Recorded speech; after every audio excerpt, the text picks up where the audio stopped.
What? A comment on what? That's the question. Well, I guess on Saturday's I mean, game. I'll give me a comment on the media. Or you want me a comment on the election tomorrow? Or You can comment on anything that you'd like to okay. comment on. Obviously we're disappointed in the game versus Rice. But after the game, I think we've made some changes on defense that little by little are going to help us. I thought we played hard on defense in the second half. We pretty much eliminated a lot of the big plays that we'd been giving up. And so I was proud of that. I just think and hope that as we go through these next few games that we keep improving there. Obviously, offensively, we're disappointed. Really hurt losing Jack and, of course, Tate being out. So, again, our goal is to be more productive there. And the kids, after we practiced last night, seems to be in good spirits. And so we didn't know it's we talked about that game, the issues we had, what we got to improve on, and now we're to the next. Questions? Coach, what's the status on Jack and Tate and as well as Taj? They're all day to day. We'll see. There's a pretty good chance that Tate will not be back this week. Good chance that Jack's going to be back, and Taj, there's a good chance he will be back too. It's again, it's going to be day to day with those two guys. Coach, y'all, you've made mention that y'all made some changes on the defensive side of the ball in terms of coaching responsibility. If I read that right, could you share what y'all have done in terms of? Sure. Coach Thomas had the whole secondary, and I just felt like that's hard these days. Our first year here, Danny Dish had the whole secondary, and we weren't very good in the secondary. Danny Dish is a really good football coach just like Coach Thomas. But corners and safeties are so different. Their techniques are different. Their reads are different. And when you're trying to coach four guys over the whole field, that's really a big injustice, especially with a young secondary. You're trying to teach them. I know when I was at Wake, one year I was defensive back coach of the year, football scoop defensive back coach of the year. Well, I had three guys going to the NFL. And the next year I had the whole secondary, and they're all young, and I nearly got fired. So, what we did is we put Coach Thomas, who's a great football coach, just with the corners. I moved Coach Boone to the safeties. Coach Boone, before he got here, had been a secondary coach for a lot of years at Murray State.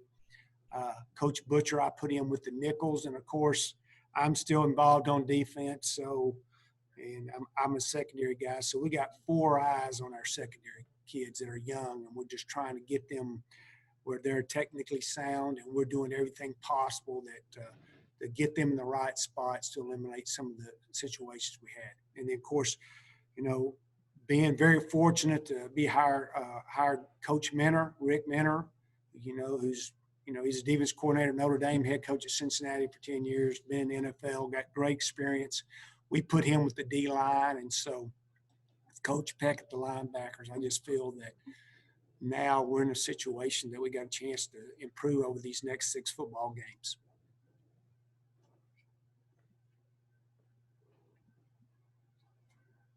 Coach, were you as shocked to see Rice playing man on the outside on Saturday as much as they did? And then was it more so at the end of the ball game? I guess you probably just – I can't imagine that Trey Lowe had just a major package set for that game.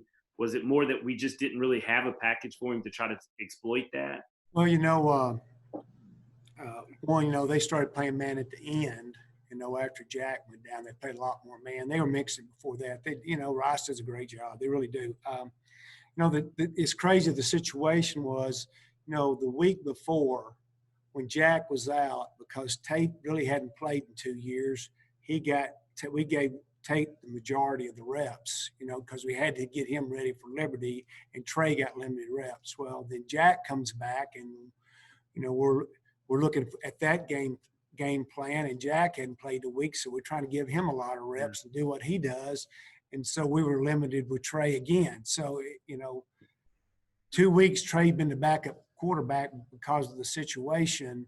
He's got just a a limited amount of reps because the guy that's going to be our starter hadn't been there, and he's more of a Tate-ish type quarterback. And again, I think this week, especially with Jack just coming back, we're trying to get him tuned back up and ready to go. And so it just kind of, the dominoes fell wrong again.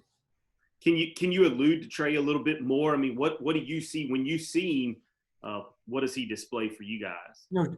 Trey's got a strong arm, and he's a big kid. He can run, and he's more of a zone read type guy. He can also throw the ball, play action pass, and that kind of stuff. And so, we talked about it. We're going to definitely have to work him and Jack, together this week.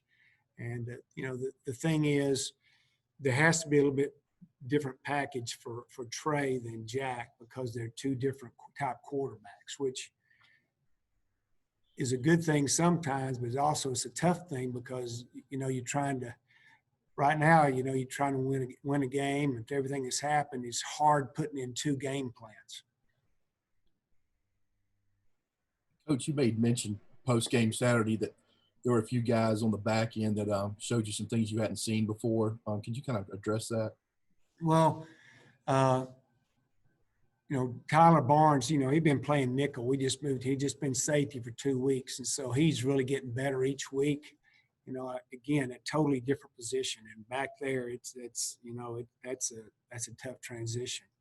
I thought Kyle Hemby stuck out and did some great things for us, chasing the ball, making plays. And it was great to have Malik back, So, Malik was out the last couple of weeks, and, it was nice to get him back. And he's still rusty too. And I just think each week our corners they're young and they're getting better and better. So I just feel like there's, we're getting better there.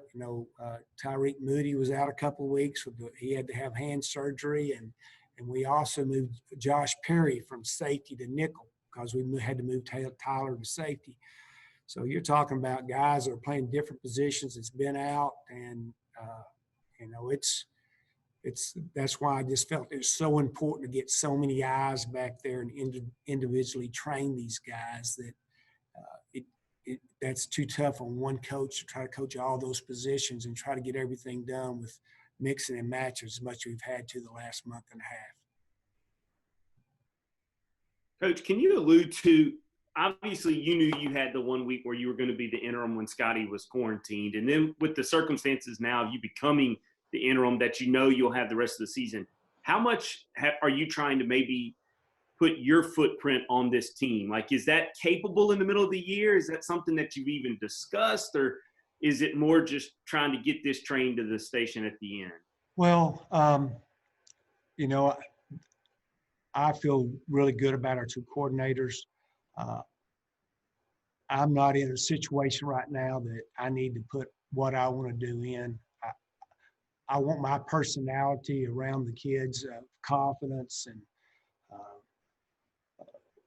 demeanor to be positive. Right now it's about being positive with the kids, with everything that's going on, being positive with the coaches. The coaches, I told them after the game, as a coaching staff, we need to live out what we try to teach these guys. All the adversity we've had this year, all the, the fight through it, and come every day to work, and let's be, everything we do, let's make sure that we do everything perfectly and we don't leave any stone unturned. And, as a coach now with the situation, new guy coming in, these are coaches that have got families and children, and they're worried about what's next for them in their life. And so there's as much adversity with the coaching staff that there is with all the things going on with the players and COVID and all that. And so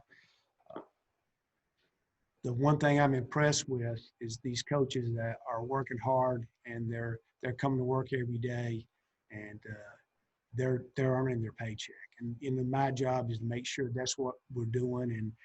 And I'm just blessed that we have a coaching staff that they're not looking to the future. They're looking to this week and giving our kids the best opportunity and the best plan to be successful, have an opportunity to win.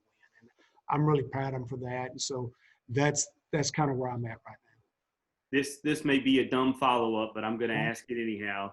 You've been a coach a long time. I know this is the strangest year you've probably ever coached. Is this the toughest situation you've ever coached in? Yes and yes. This is by far in 42 years, this is the craziest situation I've ever been in.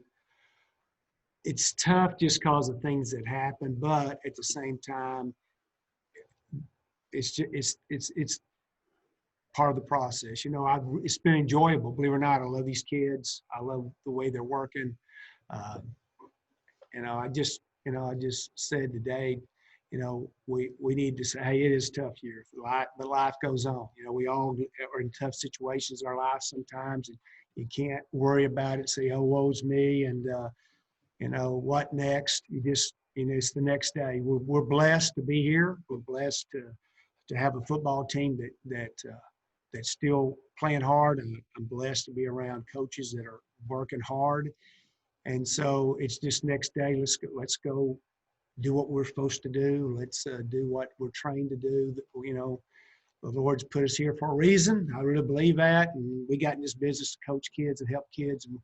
And the deal is, the bottom line, and I understand there's a lot of people that want us to win. There's a lot of fans. It's all about winning. And guess what? That's part of it. It is. Our job and our livelihood is about winning, even though also as a football coach, it's about the kid and hopefully them getting a degree and being hopefully a good husband and father one of these days. And that's what we'll have to do also. But I get people wanting to win. I mean, that's part of our job description, even though we got a lot more of them. But the bottom line is to win. And I promise the fans that we're getting here early in the morning, we're leaving late at night. And even though the situation is what it is right now, we're going to try to win some football games. Coach Billings, you kind of talked about, as Jason just asked, about this being a crazy season.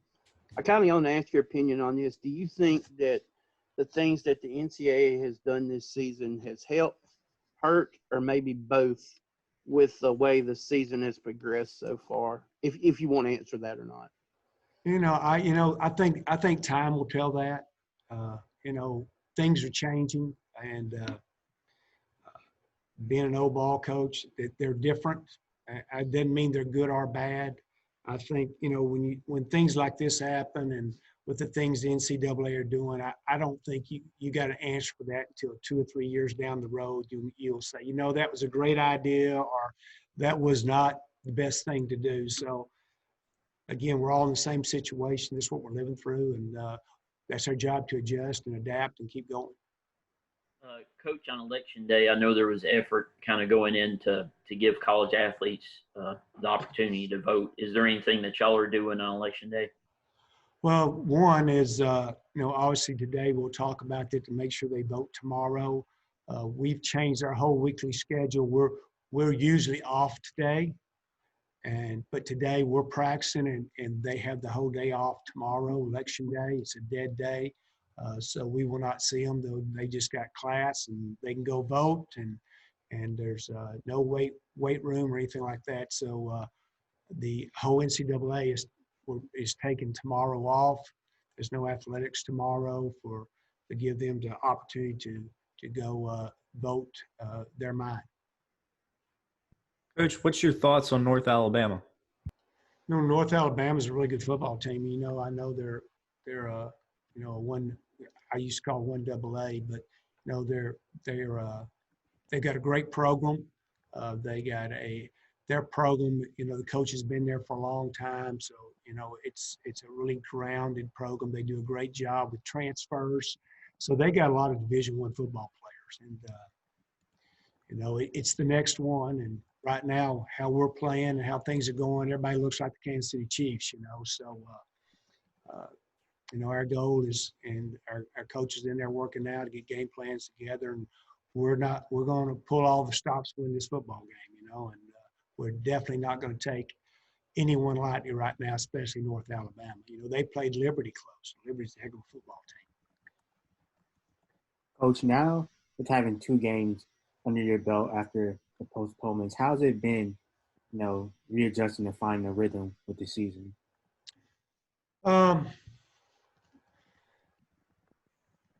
It's this year's. It's interesting. It's kind of hard to get in the rhythm because you don't know who's going to play from week to week. Between COVID and our quarterback situation, it's been interesting. But football's football. Been doing it a long time. You don't really change too much. You just have to play with the guys you got. And like I said, I'm excited that I have the opportunity to work with coaches that I'm working with and the way they're approaching the game right now and the players. And, it's right now the goal is just to win this one. That's the most important thing. And because the biggest thing right now is we need to win one and start getting some confidence back and start getting people back and try to get on a roll here down the stretch and see what happens.